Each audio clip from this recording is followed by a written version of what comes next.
Welcome to another episode of Patently Clear with Graham Archer. Now, if you've ever read a patent application, you might have thought, who writes like this? I mean, the language can seem a bit, well, weird, frankly. So, in this episode, we're going to explain why it sounds that way and why there's a method to the madness. Yes, I'll admit it, some of the language in patent applications can look a bit unusual, but there's a reason behind it. So where does this weirdness show up? I mean, is the whole document like that? Not exactly. In the introduction and the detailed descriptions, the sections that explain the invention, the language is usually familiar to someone who's skilled in that technical field. The weird part often comes in the claims section. That's the last 2 or 3 pages of an application.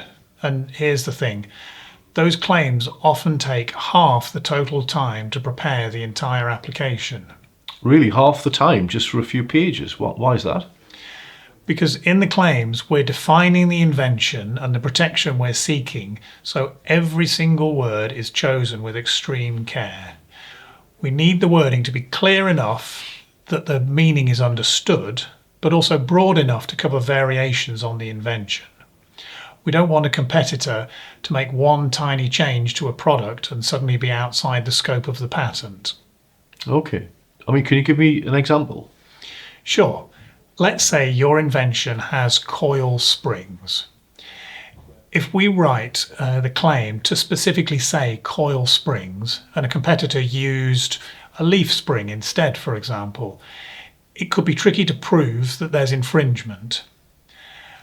We'd have to show that there was no material difference between the two, and that opens the door up for doubt in court. So instead of coil springs, we could just say spring. But even that might not be broad enough.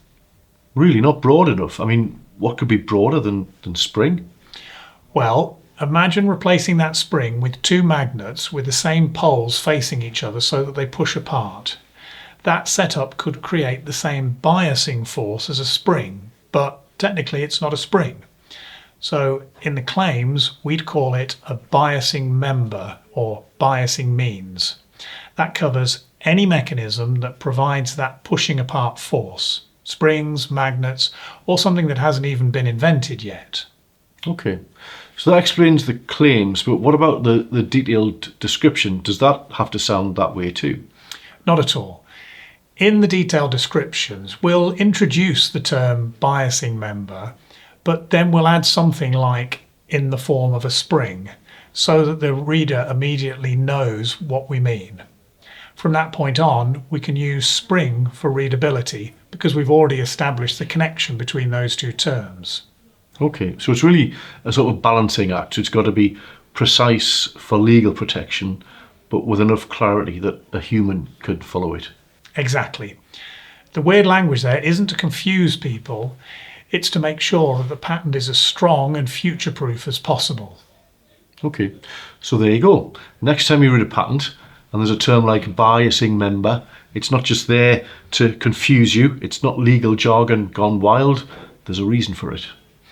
That's right, and it might just be the word choice that keeps your invention safe. Thanks, Graham.